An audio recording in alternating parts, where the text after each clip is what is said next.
Salah satu pertanyaan yang paling sering muncul pada saat kita bicara startup adalah terkait dengan keuangan. Karena keuangan adalah modal fondasi bagaimana sebuah startup dijalankan. Kalau teman-teman visit ke vsid.info, teman-teman bisa dapat banyak informasi terkait dengan bagaimana startup itu bisa sustain, terutama dikaitkan dengan data dan keuangan. Dan kali ini ada pertanyaan yang masuk yang bertanya fundamental sekali gitu ya. Bagaimana mengelola keuangan startup agar tidak bangkrut atau pilot ataupun apapun itu. Di sesi Tech Talk kali ini kita akan bicara itu. Yuk kita mulai.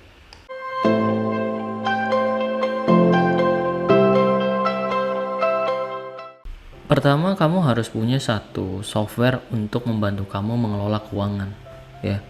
Ada banyak banget software komersial yang bisa kamu gunakan. Kalau kamu pengen mulai dari awal atau tanpa investasi alias gratis, kamu bisa coba GNU Cash. Ini aplikasi open source yang menurut saya masih di maintain ya. Karena aplikasi-aplikasi accounting itu mostly sebagian besar ya gitu-gitu aja gitu ya. Inovasinya juga terbatas, batas payroll ataupun yang lain. Kecuali kita bicara di tingkat yang lebih tinggi yang komersial seperti basisnya CRM gitu ya, ataupun yang lebih tinggi itu mungkin akan banyak inovasi ya. Tapi kalau sekedar untuk bookings atau pengeluaran pemasukan, maka software ini lebih dari cukup. Kamu bisa menggunakan software yang lain seperti Microsoft Money atau misalnya Quicken atau apapun itu, software accounting, bahkan yang berbayar juga banyak. Tapi kali ini kita akan mencoba mulai yang gratis supaya kita bisa scale suatu waktu, mulai dari yang kecil dan mulai dari yang murah. Jadi teman-teman kalau pengen ngikuti Tech Talk kali ini bisa download GNU Cash-nya versi 4.11. Nah ini termasuk di maintain terus kok ya. GNU Cash berbasis bahasa Indonesia, jadi kamu nggak usah takut kalau kamu ngerasa bingung dengan istilah-istilah akuntansi yang asing gitu ya. Tapi beberapa orang juga bingung kalau misalnya istilah akuntansinya yang bukan akuntansi Indonesia gitu ya. Tapi hal yang harus kalian pikirkan itu adalah banyak aspek, tapi yang paling penting adalah pada bagian bisnis tentu saja ya, teman-teman harus isi bisnis dan sebagainya. NPWP jangan lupa ya, NPWP perusahaan nih, bukan NPWP kamu ya. Kemudian mata uang Indonesia rupiah. Dan di sini nih yang harus kamu lakukan. Kamu harus milih business account ya. Karena ini untuk perusahaan nih. Untuk perusahaan kamu pilih business account ya. Sebenarnya ada banyak ya pemilihan, kamu bisa checklist semua tapi pilih business account.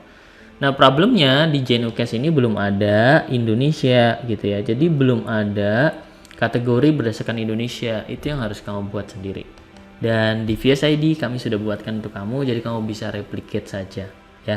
Kemudian nanti klik next, nanti Anda akan memiliki sekumpulan kategori business account. Oke, di sini konsepnya konsep akuntansi biasa. Jadi kalau teman-teman bukan orang akuntansi ya, misalnya orang teknik kimia atau teknik elektro punya startup gitu ya, biasanya bingung tuh karena pemahaman akuntansinya terakhir pas SMA gitu ya. Dan masa SMA itu mungkin sudah lama sekali pada saat Anda punya bisnis startup ya. Kecuali Anda pas SMA sudah buat startup ya. Oke. Kemudian di sini kita bisa lihat nih, kalau teman-teman bisa lihat ada aktiva, ekuitas, pasiva, pemasukan, pengeluaran. Udah cuma 5 itu aja sih ya. Aktiva itu harta ya. Oke, bisa harta yang sifatnya lancar seperti uang yang likuiditasnya tinggi. Di sini kalau di perusahaan biasanya punya akun deposito ya atau akun investasi apapun gitu ya. Kemudian rekening giro, rekening bank ya, dan uang tunai, pengen itu uang tunai yang sifatnya cash ataupun e-money ya. Nah, kalau kamu ngerasa pengen memisahkan, misalnya rekening gironya punya 2 ya, kamu buat aja baru di sini ya. Oke. Nanti kita akan bahas itu di tutorial selanjutnya mungkin. Kemudian ada aktiva tetap. Aktiva tetap ini seperti harta yang tidak lancar gitu ya. Bukan artinya seret, tapi aktiva tetap ini likuiditasnya terbatas dibanding aktiva lancar. Misalnya bangunan tuh kalau kamu lagi butuh uang gitu kan gak bisa langsung dijual. Kendaraan juga ya. Walaupun ada banyak jasa untuk jualin kendaraan cepat kan, tapi belum tentu harganya cocok. Nah, di sini ya, bangunan, kendaraan, mesin dan komputer, peralatan ya. Mesin misalnya komputer ya, server gitu ya. Oke, kemudian peralatan ya, alat-alat perusahaan ya, AC masuk ke sini kalau pengen dimasukkan ya. Tanah dan bangunan ya. Oke. Bangunan bisa rumah, ruko, apartemen, terserah. Kemudian ada piutang dagang atau account receivable. Jadi kalau misalnya ada PO gitu ya dari customer gitu ya, ada PO dari customer, kamu bisa masukkan ke sini. Tapi nanti nggak masukin kamu secara manual, kamu bisa masukin lewat di bagian bisnis nih ya, ada pelanggan gitu ya. Kalau untuk pembayaran ada vendor gitu ya. Ini ada pelanggan, nanti kamu bisa masukin pelanggan baru dan seterusnya. Kita akan bahas itu di tutorial selanjutnya. Oke. Kemudian setelah itu ada ekuitas. Ekuitas ini tak lain adalah modal gitu ya. Modal itu bisa pendapatan yang disimpan atau modal awal pada saat ada orang store modal gitu ya. Cuma itu aja sih. Karena secara sederhana kalau konsep ekonomi kan teman-teman udah tahu ya, harta plus utang sama dengan modal ya, sama gitu ya. Aktiva plus pasiva sama dengan ekuitas ya. Ini cuma saya lebih suka pakai aktiva pasiva karena kelihatan lebih keren gitu. Apalagi kalau ada kata-kata utang gitu ya. Pusing sendiri saya. Oke.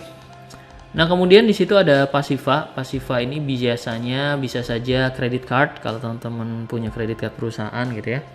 Atau hutang usaha ya, utang gitu ya. Misalnya teman-teman beli bata belum bayarnya baru akhir bulan gitu ya, itu hutang usaha gitu ya. Atau ada perusahaan yang minjemin Anda modal gitu ya, minjemin modal, maka akan menambah hutang Anda ya. Dan teman-teman harus tahu kalau misalnya aplikasi keuangan gitu ya, terutama apapun itu ya, bagi startup itu konsepnya sama gitu ya, harta sama dengan utang plus modal gitu. Jadi kalau misalnya saya berhutang gitu ya, maka utang itu sebenarnya menambah harta saya ya. Saya misalnya minjem uang nih ke perusahaan X gitu ya, terus saya dikasih uangnya, maka aktiva lancar saya akan bertambah, mungkin masuk ke rekening giro, utang saya juga bertambah.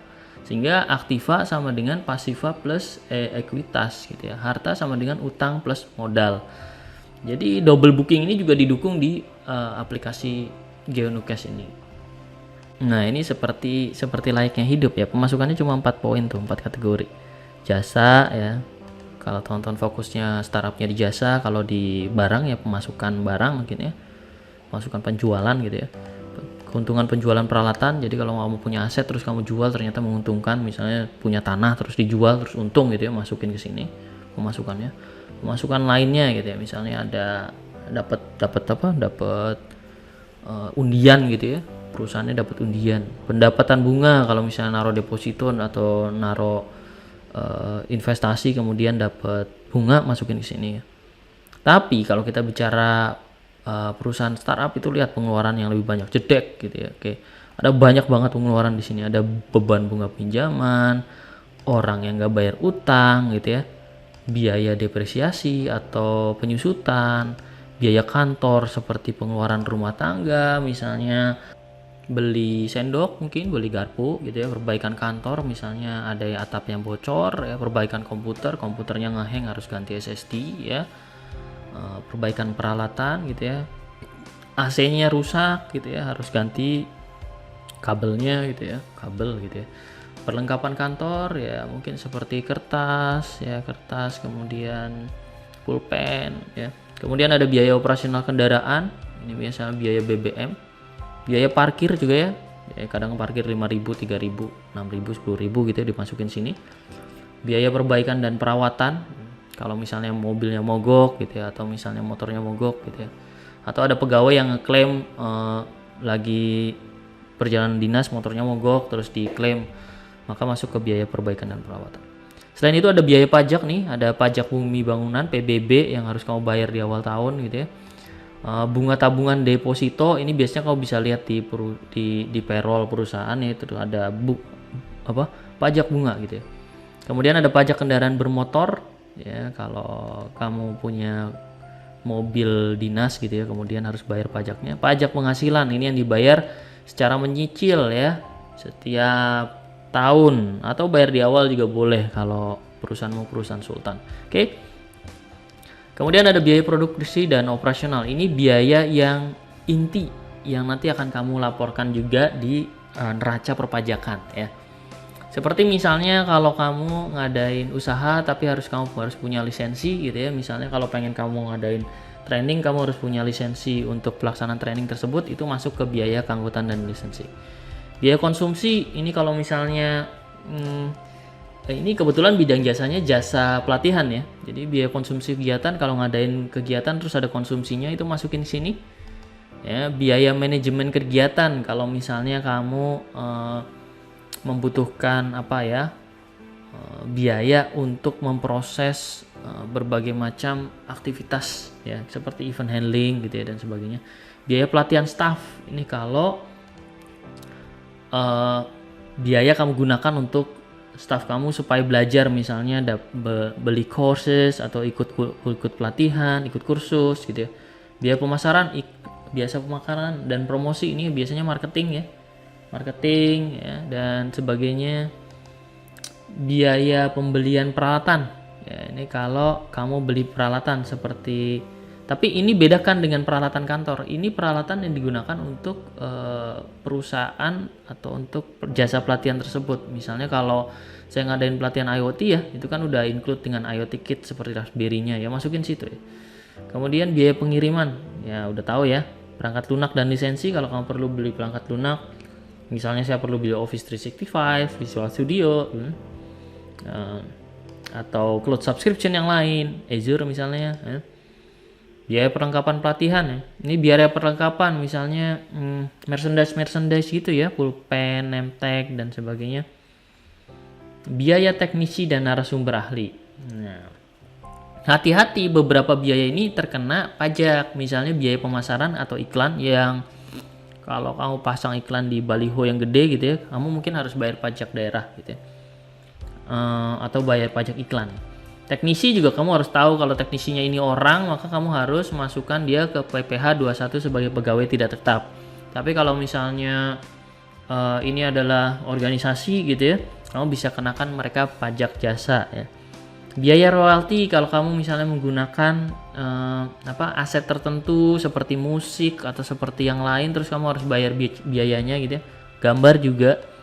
Biaya sehubungan jasa, ini biaya yang terkait dengan teman-teman kamu di perusahaan. Misalnya kamu harus bayarin asuransi untuk mereka, asuransi kerja ya, asuransi kesehatan, atau misalnya biaya kompensasi kesehatan tuh misalnya ada yang sakit kamu ngasih charity gitu ya, ada yang menikah gitu ya, atau kompensasi manajemen pegawai ya. Biasanya misalnya biaya yang lain, kompensasi bagi pegawai yang berprestasi, misalnya beasiswa, kamu bisa masukin sini ya. Oke. Kemudian ada biaya sewa ya. Ada apa aja nih biaya sewa nih? Ada sewa alat, mesin dan kendaraan, kayaknya udah jelas ya. Kalau kamu misalnya sewa mesin bubut gitu ya, masukin ke sini, atau biaya sewa kantor dan ruangan. Hati-hati, biaya sewa ini terkena pasal PPh, biaya sewa ya, pajak sewa. Aduh, banyak banget ya pajaknya. Dan kamu harus belajar gitu ya. Oke. Kemudian biaya transportasi dan operasional perusahaan. Ini makanan ya, misalnya ada fasilitas makan siang di kantor atau snack gitu ya, itu masuk ke sini. Perjalanan dinas ya, misalnya hotel, kemudian tiket pesawat ya, kemudian workshop, ini biaya yang terkait dengan workshop pengembangan diri, misalnya outbound ya. Biaya utilitas, ini biaya yang setiap bulan teman-teman harus bayar, seperti air bersih, gas, internet, listrik, pungutan sampah ya kalau teman-teman kantornya di kompleks atau di ruko gitu ya, pulsa seluler ya. Oke. Service charge dan lainnya, misalnya teman-teman di ruko tuh biasanya ada service charge atau sync fund atau apapun itu ya. Biaya telepon dan biaya televisi kalau kamu pengen langganan Disney Plus, Netflix dan sebagainya ya. Kemudian ada gaji, upah dan bonus. Ini jelas ya untuk pegawai tetap ya, atau pegawai tidak tetap yang berkesinambungan. Kemudian ada kerugian. Berkesinambungan itu artinya selama 12 bulan kalian bayarkan. Kemudian ada kerugian yang akibat kejadian tidak terduga, dimaling, dan kerugian penjualan. Misalnya kamu harusnya jual barang itu pas belinya 12 juta, kamu jual 10 juta ya, kamu rugi gitu ya, maka itu masukin ke sini. Dan juga ada kredit pajak nih. Jadi setiap pajak yang kalian kena gitu ya, misalnya pajak jasa, pegawai, sewa, itu kamu masukin sini. Dan yang terakhir adalah privo. Kalau ada pemilik modal ya, yang punya modalnya itu ngambil hasil bagi hasilnya ya, berdasarkan keuntungannya. Nah, informasi-informasi ini baiknya kamu isi setiap minggu ya. Kalau setiap hari lebih baik gitu ya. Kalau sebulan bakal capek kamu isinya ya. Jadi sekitar seminggu atau setiap hari kamu isi ya. Jadi nanti kamu pada saat akhir tahun laporan keuangan harus bayar pajak, kamu nggak akan kecapean seperti saya gitu ya. Oke, kalau saya punya usaha gitu. Oke, jadi demikian untuk sesi kali ini ya. Terima kasih sudah menonton dan kita akan lanjutkan di sesi Touch Talk berikutnya di VSCD, dan tetap semangat, tetap berinovasi, dan terima kasih.